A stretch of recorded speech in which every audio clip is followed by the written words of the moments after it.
बहुत शुक्रिया शहजाद साहब, हमारे साथ आप मौजूद थे। शुएब साहब, आपसे ही मजीद बात करेंगे। आप कानूनी रास्ते बता रहे थे कि इस वक्त पीटीआई के पास कानूनी रास्ते कौन कौन से हैं? देखें, एक तो ये जो कल की एक ऑर्डर था कि पहले तो चीफ साहब ने कहा कि जनाब यकदम उन्होंने आईजी साहब को बुला लिया, इंटीरियर सेक्रेटरी को बुला लिया, बाद में कह दिया कि जनाब ये जो अरेस्ट है ये कानूनी है। फिर साथ साथ कुछ ऑफिशियल्स के ऊपर कंटेम्प्ट ऑफ कोर्ट भी लगा दी। मतलब अगर मैंने अरेस्ट मेरी कानूनी है तो जो उस अरेस्ट में करामत लोग थे, तरीके पे बात हुई ना, नहीं कंटेम्प्ट ऑफ कोर्ट है ना, वो तो उस पे बात हुई, ठीक है।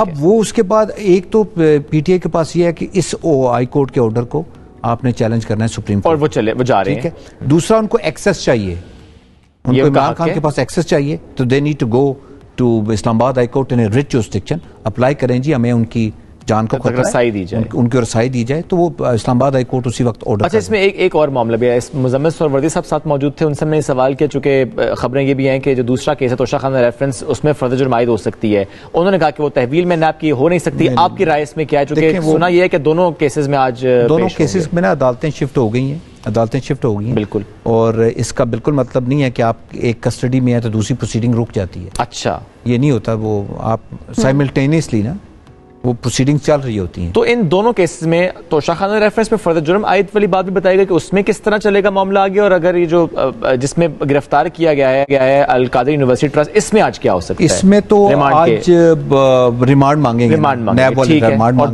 और दूसरे में फर्दर जुर्म आयद हो जाएगी, जिससे बच रहे थे खान साहब बच रहे थे। इंडाइटमेंट है ना, ये ऑफिशियल चार्ज होता है। जब आपके ऊपर ऑफिशियल चार्ज कोर्ट लगा दे तो फिर वो मंतकी इंजाम तक ही जाता है, दरमियान में उस पर स्टे नहीं आता। हमारे मुल्क में आपको पता है ना, बहुत सारी चीज़ों में बहुत सारी इन्वेस्टिगेशंस होती हैं, बहुत सारी करप्शन के चार्जेस पकड़े जा सकते हैं, लेकिन उस पर अदालतें स्टे दे देती हैं। लेकिन once indictment has been committed, उसके बाद आपका फिर लॉजिकल कंक्लूजन होता है, या आप उसमें बरी होते हैं या आप उसमें कन्विक्ट होते हैं। अच्छा। तो यहाँ ये सिचुएशन है, तो एक तो रिमांड अप्लाई किया जाएगा, इनके पास यही ऑप्शन है, ठीक है। और इसमें बहुत इंपॉर्टेंट बात है, अदालतों का रोल बहुत इंपॉर्टेंट है। अदालतों ने आज अगर डिसाइड कर लिया कि इस मुल्क में आइन और कानून की हुक्मरानी करनी है, इट डज नॉट मैटर कौन है आगे। लेकिन मैं जाती तौर पर समझता हूं कि अगर तोशा खाना का केस है, आप उसको, लोगों ने फेस किया ना इस मुल्क में ट्रायल, आप उसको फेस करें। जहां तक ये 190 मिलियन का इशू है, इसको आपको फेस करना पड़ेगा। It is not a very easy thing. मैंने कहा बहुत सादी सी बात है कि 190 million British government of Pakistan को दिए। वो पैसे किसके थे? स्टेट के थे।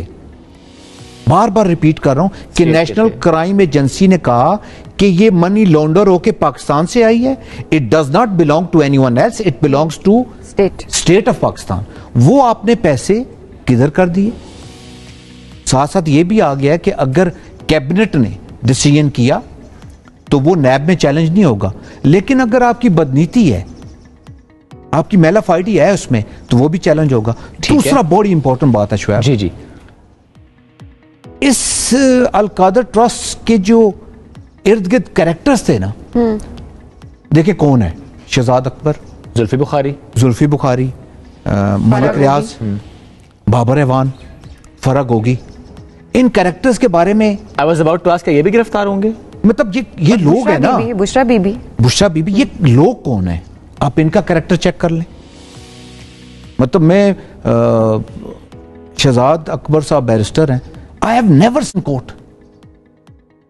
मैंने जिंदगी में उनको अदालत में नहीं देखा। मैं 26 साल से वकालत कर रहा हूं। बहुत सारे कैरेक्टर ऐसे हैं, आप खुद जज कर लें कि कुछ ना कुछ तो हुआ होगा। सच में वो तो जातियात पे हम नहीं बात करेंगे, कैरेक्टर पे या किसी और चीज पे, उस पे हमें जाना भी नहीं चाहिए। लेकिन इस वक्त जो केस के हवाले से बात कर रहे हैं, बहुत सारे केसेस हमने देख भी लिए कि कितने सारे केसेस, अब तो पता नहीं गिनते रहे मतलब 200 के करीब तो मेरे ख्याल में पहुंच चुके होंगे। इसके अलावा कौन से ऐसे केसेस है जो कि इमरान खान साहब के लिए इस वक्त खतरनाक साबित हो सकते हैं? देखिए, लोग तो इंपॉर्टेंस दे रहे हैं, वो जो उनकी बेटी का केस है, मैं नहीं समझता कि वो केस उसमें इतनी जान है। उसकी वजह ये है, ना वालिद साहब क्लेम कर रहे हैं, ना बेटी क्लेम कर रही है, और मैं और आप कौन होते हैं? सही बात ठीक है। लेकिन अब गार्डियनशिप का इशू है ना, जो इशू होता है, आपने अगर आज गाड़ी रजिस्टर करानी है तो आप सीडीए तो नहीं जाओगे ना, आपने प्रॉपर्टी रजिस्टर करानी है तो आप सीडीए जाओगे। तो इसी तरह है कि गार्डियनशिप का इशू चल रहा है, ना बाप क्लेम कर रहा है, सो कॉल्ड बाप, ठीक, ना बेटी क्लेम कर रही है, वो नहीं है।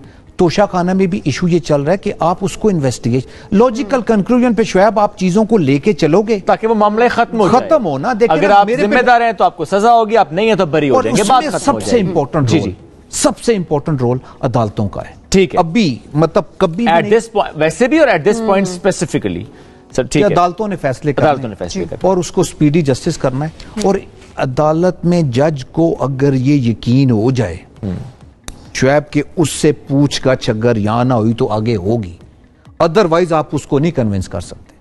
ठीक है, शुक्रिया सर, साथ मौजूद थे, इस अहम मामले पर गुफ्तगू करते हैं। इस वक्त ब्रिगेडियर रिटायर्ड हारिस नवाज साहब दिफाई तज्ज़ियाकार हमें ज्वाइन कर रहे हैं। सर बहुत शुक्रिया आपके वक्त का। जानना चाह रहे हैं सर कि इस वक्त जो हालात हैं, ज़रा जिम्मेदारी की बात भी हम करते हैं, हालात यहाँ तक कैसे पहुंच गए, स्टेटमेंट्स क्या रही, बयानात किस तरह से रहे, प्रोपेगेंडा, नैरेटिव, एवरीथिंग। इस वक्त तमाम इदारों की, सियासी जमातों की बहरहाल ये जिम्मेदारी तो बनती है कि वो मिल बैठकर इन मामलात के हल की तरफ जाएं, चूंकि पाकिस्तान की बात सबसे पहले होनी चाहिए। सर कौन कर सकता है, इनिशिएटिव कौन करेगा इस मामले को कि हालात बेहतरी की तरफ जाएं? देखें, सबसे बड़ी रिस्पॉन्सिबिलिटी होती है हुकूमत वक्त की। ठीक है, कि हुकूमत का काम है कि वो हालात को नॉर्मलाइज करे, क्योंकि अवाम ने मुल्क का निज़ाम चलाने के लिए आपको चुन लिया। अब आपने अवाम के लिए क्या किया? क्या आपने एक साल में अवाम के लिए कुछ किया? क्या आपने हालात को बेहतर किया? क्या आपने पॉलिटिकल टेम्परेचर को डाउन किया? और इसके साथ इस वक्त जबकि हमारी इकॉनमी का ये बुरा हाल है, क्या फर्दर फिर आपने कन्फ्रंटेशन की हुई है कोर्ट्स के साथ, सुप्रीम कोर्ट के साथ? 14 मई का डिसीजन आने वाला है। इस वक्त ये इस तरीके से अरेस्ट की जरूरत थी? आई डू एग्री कि इमरान ने बहुत गलती की है, नेशनल में रिजाइन कर दिया, पंजाब के पीके असम्बली आपके पास से आपने तोड़ दी, उसके बाद आपने फौज के खिलाफ बहुत गलत बयानी की, आपने एक नैरेटिव बिल्ड किया, अवाम को उकसाया, अवाम को नाराज किया। बट इस स्टेज के ऊपर जबकि IMF वर्ल्ड में आपको 17 मई को बोर्ड मीटिंग में भी नाम नहीं डाला, बजट आने वाला है। ठीक है, क्या इस वक्त इससे हालात बेहतर होंगे या हालात खराब होंगे? क्या आपने इसको एनालिसिस किया कि इसको फिर अगर आपने अरेस्ट करना ही था इमरान को, there was a simple way, आपकी पुलिस जाए और बाहर निकलते हैं, रास्ते में ट्रैफिक लाइट पे कहीं रोक लें, अरेस्ट कर लें। आपको इतना ह्यूमन क्राई करके जिस तरीके से इससे होता है, लोग तमाम पार्टी के लिए इंस्टिगेट होते हैं, और वो इंस्टिगेट इस लेवल पे जाके हुए कि एक दिन पहले ISPR ने कहा था जी कि आप हमारे सीनियर ऑफिसर के बारे में ऐसे बात नहीं करें, वरना आप कानूनी जोरा कोई करें या हम करेंगे। तो आपने ये करके क्या शो किया कि फौज इज इन्वॉल्व? फौज has got nothing to do with it. आपके सामने राना सनाउल्लाह, ये बहुत अहम पॉइंट है सर आपका, कि आपने जो आगाज के गुफ्तगू किया हुकूमत वक्त की जिम्मेदारी होती है, और अभी जो सारा आपने एक डिपिक जो आपकी गुफ्तगू से हो रहा है कि हुकूमत बहरहाल इसमें ज्यादा जिम्मेदार है हालात यहां तक पहुंचाने में। जी, और साथ बेनिफिशरी कौन है? देखे ना, बात यह कि इस वक्त इसको सारे स्टेज में बेनिफिशरी कौन है? हुकूमत, PMLN इज अ बेनिफिशरी, अवाम और उसके बाद आर्मी को आपस में आपने कंफ्लिक्ट, जो कि आर्मी ने बड़ा रिस्ट्रेंट शो किया। I think I must get crowded के नो डाउट तो nobody was there to confront, because फौज के जो जवान है they are trained to shoot, और इसलिए उनको नहीं रखा गया। ठीक है, और यही एक दुश्मन का नैरेटिव भी है। मे भी PMLN को भी बेनिफिट है, उन्होंने पुराना स्कोर मेरे ख्याल में किया है। ये मिल के पॉलिटिकल पार्टी ने फौज के खिलाफ, जो कि it is very very serious, and I take it very serious.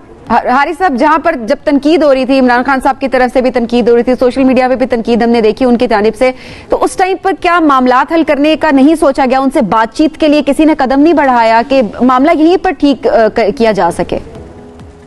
ये हुकूमत को न देखें, फौज बैन में से ये पॉलिटिकल वो बड़ा रिस्ट्रेंट शो कर रहे हैं। ये हुकूमत का काम था कि आप आर्मी को भी एम्बैरेसमेंट करें and don't sit with the political party opposition के साथ। क्यों नहीं बैठे आप? आपने मुज़ाकरा तो क्यों नाकाम किया? आपने सुप्रीम कोर्ट के ऑर्डर को डिफाई क्यों किया? क्योंकि आपकी परफॉर्मेंस नहीं है। आपने आज आप और बैठे हुए, आप दोनों बैठे हुए हैं, एक बताएं कि इस हुकूमत ने पूरे 1-1.25 साल में एक अवाम के लिए काम किया? कोई किस लिए आए थे?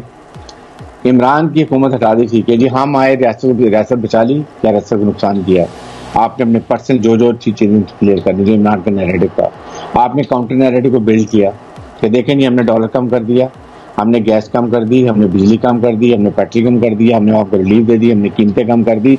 सो we justified coming and now we have done and now we are going to go for election. आपके पास इलेक्शन में जाने के लिए कोई रीजन है? जी, कोई एक बताएं कि आप इलेक्शन में वोट अवाम क्या मांगेंगे। ये बड़ा अहम पॉइंट आप रेज करें सर, और बड़ा एक मैं कहूंगा कि जो आपने जुमला कहा ना कि तमाम सियासी जमातें जिम्मेदार हैं, और इसलिए सबसे ज्यादा जिम्मेदारी इस जमातों की ही बनती है कि वो इन हालात पर काबू पाने के लिए अपनी अपनी एफर्ट्स करें। शुक्रिया सर, साथ मौजूद थे। एक ब्रेक पड़ेंगे, ब्रेक से वापस आएंगे, साथ रहिए।